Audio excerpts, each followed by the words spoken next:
ఏ course నేర్చుకోవాలో తెలియట్లేదా? అయితే ఇనుమాటిక్ square guidance ని follow అవ్వండి.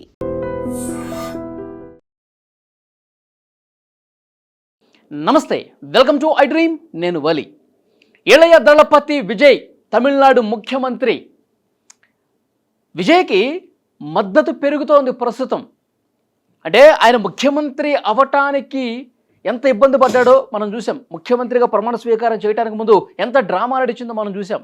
అంటే ఏ పార్టీలు మద్దతు తెలుపుతాయి, మద్దతు తెలిపిన పార్టీలు కూడా మళ్ళీ వెనక్కి వెళ్ళిపోవటం, ఇవన్నీ చూసాం.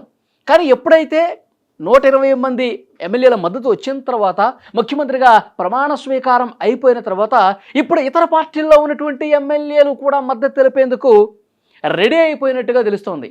లేటెస్ట్గా మనకు వస్తున్నటువంటి ఇన్ఫర్మేషన్, చెన్నై నుంచి అన్నా డిఎంకే పార్టీ చీలిపోతోంది. అన్నా డిఎంకే పార్టీలో చీలిక చాలా స్పష్టంగా కనిపిస్తున్నట్టుగా ఇన్ఫర్మేషన్ ఉంది. ఎందుకంటే యాక్చువల్గా శనివారం రోజు, ఆదివారం రోజు విజయ్ ప్రమాణ స్వీకారం చేశారు. అంతకంటే ఒకరోజు ముందు అన్నా డిఎంకే పార్టీలో ఒక మీటింగ్ జరిగిందండి. ఆ మీటింగ్లో ఆ పార్టీకి సంబంధించిన ప్రధాన కార్యదర్శి ఎడప్పాడి పళనిస్వామి, అలాగే ఆ పార్టీలో ఉన్న ఇతర సీనియర్ నాయకులు ఉన్నారు కదా, మాజీ మంత్రులు షణ్ముగం, వేలుస్వామి. సో వీళ్ళందరూ ఒక మీటింగ్ పెట్టుకున్నారు. అంటే ఆ పార్టీకి సంబంధించి శాసనసభ పక్షనేతగా ఎవరుండాలి, శాసనసభ కమిటీ అధ్యక్షుడిగా ఎవరుండాలి, ఎవరి పాత్ర ఏంటి, ఇవి నిర్ణయించే సమయంలో ఒక చర్చ జరిగిందట ఆ పార్టీ మీటింగ్లో. విజయ్కి మనం ఎందుకు మద్దతు తెలపకూడదు అని ఒక పెద్ద ఎత్తున చర్చ జరిగింది. విజయ్ ముఖ్యమంత్రి కావడానికి చాలా పార్టీలు ముందుకు వస్తున్నాయి, వెనక్కి వెళ్ళిపోతున్నాయి, ఒక డ్రామా నడుస్తుంది, స్టాలిన్ ఇదంతా ఆడిస్తున్నట్టుగా క్లియర్గా కనిపిస్తోంది. కానీ మనం ఎందుకు మద్దతు తెలపకూడదు? అసలు భారతీయ జనతా పార్టీతో కలవటం వల్లే, అన్నాడీఎంకే భారతీయ జనతా పార్టీతో కలవటం వల్లే ఇలాంటి వ్యతిరేకమైనటువంటి ఫలితాలు వచ్చాయి, ప్రతికూలమైనటువంటి ఫలితాలు వచ్చాయి. అదే ఒంటరిగా పోటీ చేస్తుంటే బీజేపీ లేకుండా మనకి ఇంకా మెరుగైన ఫలితాలు వచ్చాయి కదా. పళనిస్వామి, నువ్వు తీసుకున్నటువంటి నిర్ణయాలు చాలా తప్పు, నీ వల్లే పార్టీ పరిస్థితి ఇంత అధోగతి పాలైపోయిందని చెప్పి పళనిస్వామికి, అలాగే ఈ సీనియర్ నాయకుడు షణ్ముగానికి మధ్య తీవ్రస్థాయిలో వాగ్యుద్ధమే జరిగింది. ఆయన ఆ మీటింగ్ నుంచి లేచి వెళ్ళిపోయాడు అని కూడా చర్చ జరిగింది. ఆ మీటింగ్లో విజయ్కి మద్దతు ఇస్తే తప్పేంటి, మనం విజయ్ పార్టీతో కలిసి నడిస్తే తప్పేంటి అని కూడా చర్చ జరిగిందట. కానీ దానికి పళనిస్వామి ఒప్పుకోకపోవడంతో ఒప్పుకోలా.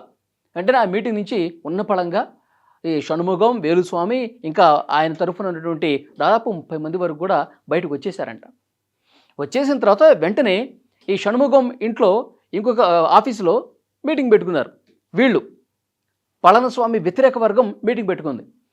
ఆ మీటింగ్లో ఈ వేలుస్వామిని శాసనసభాపక్ష నేతగా ఎన్నుకుందాం అని చెప్పి 38 మంది సంతకాలు చేశారు. ఆ 38 మంది కూడా రేపు 13వ తారీఖు బుధవారం రోజు తమిళనాడు అసెంబ్లీలో బలపరీక్ష ఉంటుంది కదా. ఎందుకంటే గవర్నర్ ఇది సంకీర్ణ ప్రభుత్వానికి నెంబర్స్ చూపించారు, ఓకే చెప్పాడు, మీరు ప్రమాణ స్వీకారం చేసుకోండి అని చెప్పేశాడు. కానీ తమిళనాడు అసెంబ్లీలో బలపరీక్ష అనేది ఒకటి ఉంటుంది. అది 13వ తారీఖు జరగబోతోంది.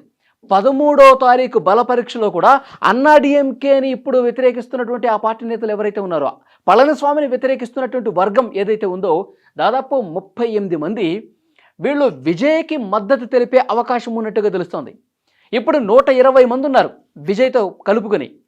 ఇప్పుడు ఇంకొక 30 మంది, అంటే 158 మంది వరకు ఇక్కడ విజయ్కి మద్దతుగా నిలిచే అవకాశం ఉన్నట్టుగా చర్చ జరుగుతోంది. ఎందుకంటే పళనిస్వామిని విభేదించి వాళ్ళు ఒక చీలిక ఏర్పడి విజయ్ని సపోర్ట్ చేస్తే కనుక నిజంగా తమిళనాడు రాజకీయాల్లో ఇది ఒక సంచలనమైనటువంటి విషయంగా మారే అవకాశం చాలా స్పష్టంగా కనిపిస్తోంది. ఎందుకంటే అన్నా డిఎంకేలో, ఎందుకంటే ఇప్పుడు పళనిస్వామి తీసుకున్నటువంటి నిర్ణయాల వల్ల, బీజేపీతో కలిసి ప్రయాణం చేయడం వల్ల, అసలు బీజేపీతో కలవటమే తమిళనాడు ప్రజలు యాక్సెప్ట్ చేయలేదు. ఈ ఉత్తరాది పార్టీలు, భారతీయ జనతా పార్టీ అంటేనే తమిళనాడు ప్రజల్లో చాలా నెగిటివ్ ఉంటుంది. అలాంటి పార్టీతో మీరు కలిసి పార్టీ నాశనం చేశారు, ఇలాంటి భావన అన్నా డిఎంకే సీనియర్ నేతల్లో వ్యక్తమై పళనిస్వామి నుంచి వేరుపడ్డారు. ఈ వేరుపడ్డటువంటి 38 మంది విజయ్కి మద్దతు తెలిపే అవకాశం ఉంది.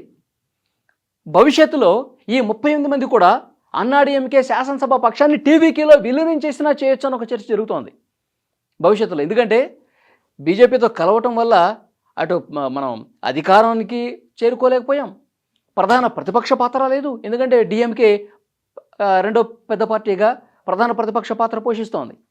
ఇప్పుడు మనం 3వ స్థానానికి పడిపోయాం.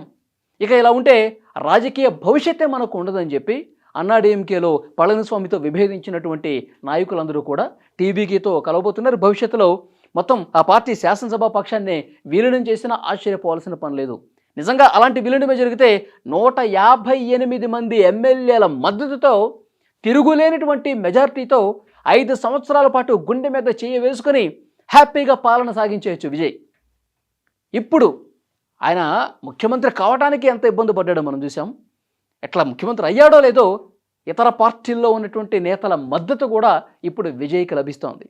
సో 5 సంవత్సరాల పాటు సుస్థిరమైనటువంటి పాలన అందించడానికి అనుకూలమైనటువంటి వాతావరణం ప్రస్తుతం తమిళనాడులో కనిపిస్తుందన్నట్టు చర్చ వినిపిస్తోంది.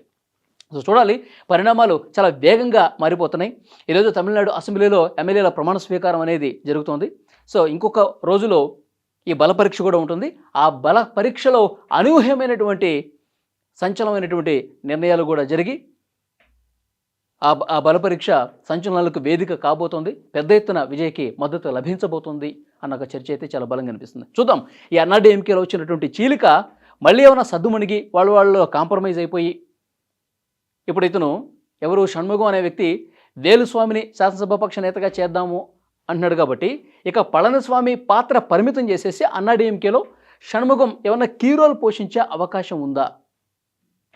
అలా జరిగితే కనుక పళనిస్వామి దాన్ని కాంప్రమైజ్ అయితే కనుక అన్నాడీఎంకేలో వచ్చినటువంటి చీలిక కొద్దిగా సర్దుగా మారే అవకాశం ఉంది.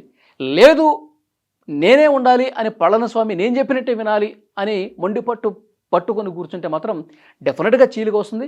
ఆ చీలిక డెఫినెట్గా విడిపోయిన అన్నాడీఎంకే పార్టీ అనేది టీబీకేతో కలిసిపోయే అవకాశం కూడా ఉంది. సో ఏదైనా జరగచ్చు. ఇట్లా ప్రమాణ స్వీకారం చేశాడో లేదో, ముఖ్యమంత్రి అయ్యాడో లేదో, ఇతర పార్టీల్లో పెను కుదుపుతున్నటువంటి పరిస్థితి స్పష్టంగా అనిపిస్తుంది. సో చూద్దాం భవిష్యత్తులో ఎట్లా ఉంటాయన్నది. ఈ వీడియో మీద తప్పకుండా మీ అభిప్రాయాన్ని కామెంట్ బాక్స్లో తెలియజేయండి.